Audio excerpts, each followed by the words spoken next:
여러분 혹시 1차 소비 쿠폰 받아보셨나요? 지난번 1차 때는 전 국민 대상으로 1인당 15만 원에서 많게는 45만 원까지 받으실 수 있었죠. 총 지원 규모만 8조 원이 넘을 정도였습니다. 가장 많이 소비된 사용처를 보니까 1위가 외식, 그리고 바로 뒤를 이은 게 생필품이었습니다. 특히 40에서 60대는 생필품에 제일 많이 쓰셨다고 해요.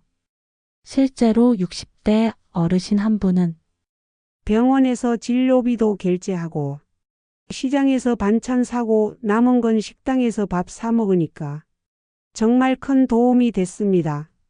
몇 큰 만족감을 드러내셨습니다. 또 50대 맞벌이 부모님은요, 아이들 학원비 일부러 쓰니까 그 달은 숨통이 좀 트이더라. 하셨어요. 정말 실질적인 도움이 되셨던 거죠?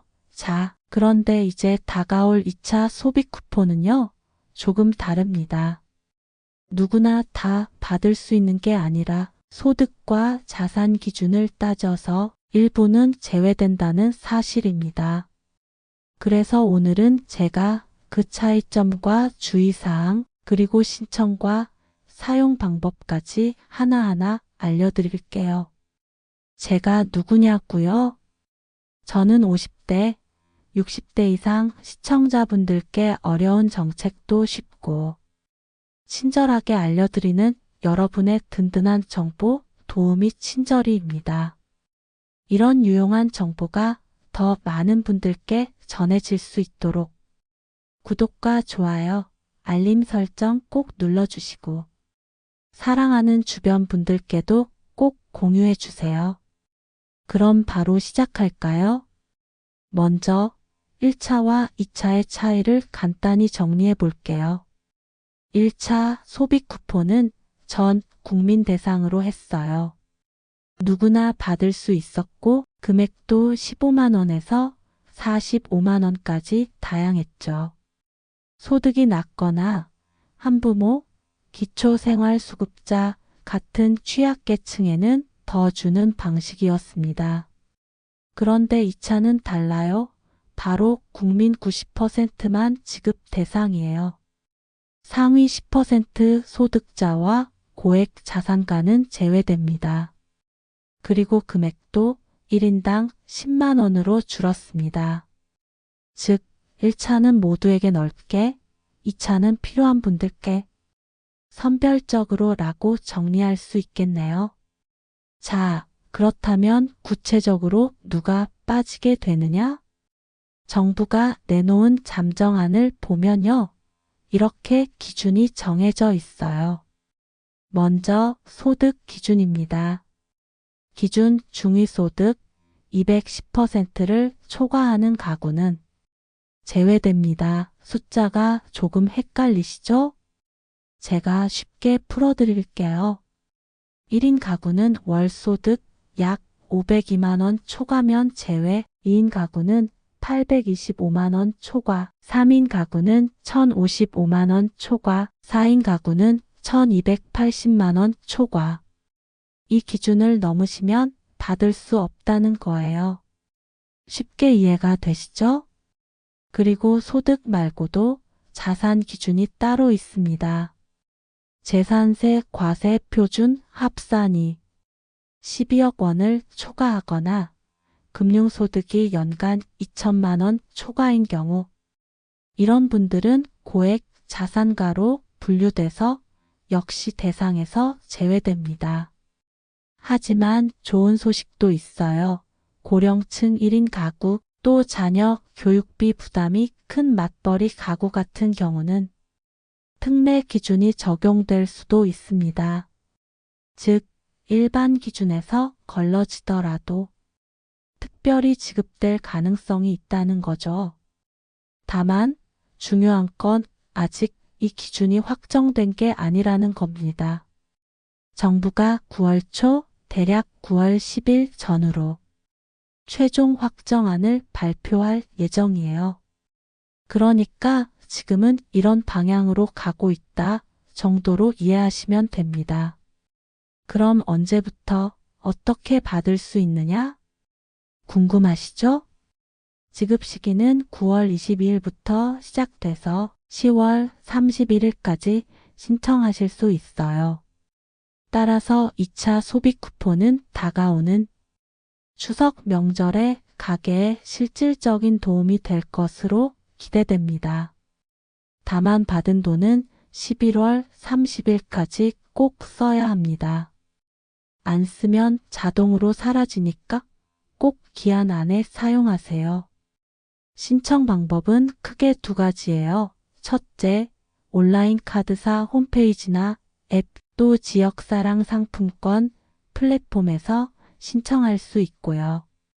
둘째, 오프라인 읍면동 주민센터 제휴은행 창구에서 직접 신청 가능합니다.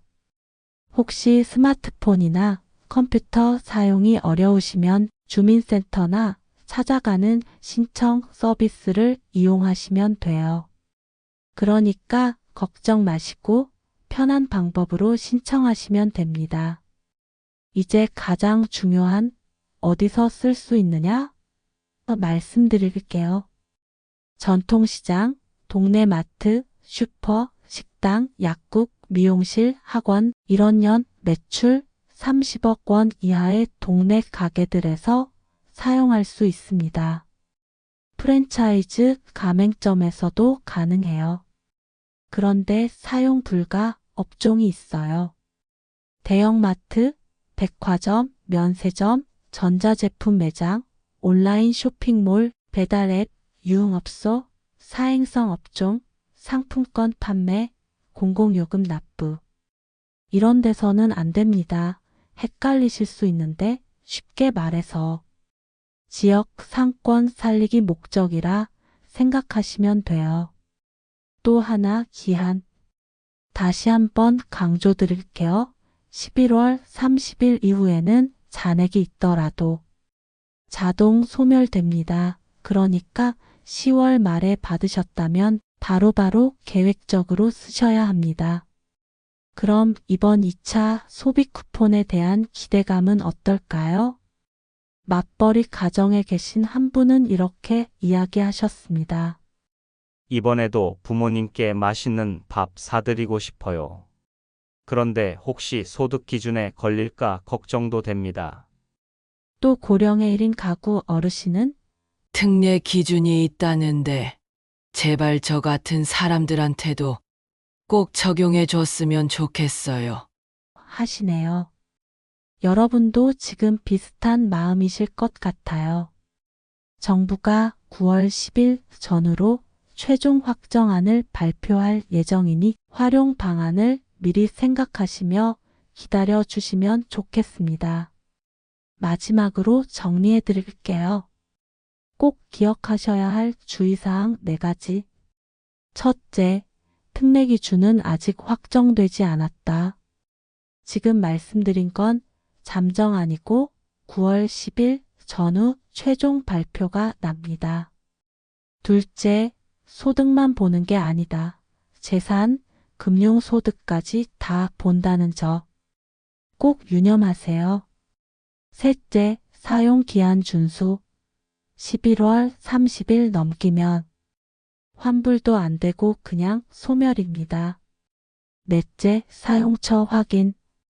대형마트, 온라인, 배달앱은 안 된다. 꼭 지역 가맹점에서 쓰셔야 해요. 자, 오늘은 이렇게 2차 민생회복 소비 쿠폰에 대해 하나하나 풀어봤습니다. 누가 받을 수 있고 또 누가 제외되는지, 언제 어떻게 신청하는지, 어디서 쓰고 뭘 조심해야 하는지까지요. 결국 핵심은 나도 받을 수 있는지 확인하는 것, 그리고 기한 안에 알차게 사용하는 것입니다. 9월 20일부터 신청이 시작되니까요. 미리 준비해 두셨다가 꼭 챙겨가시길 바랍니다.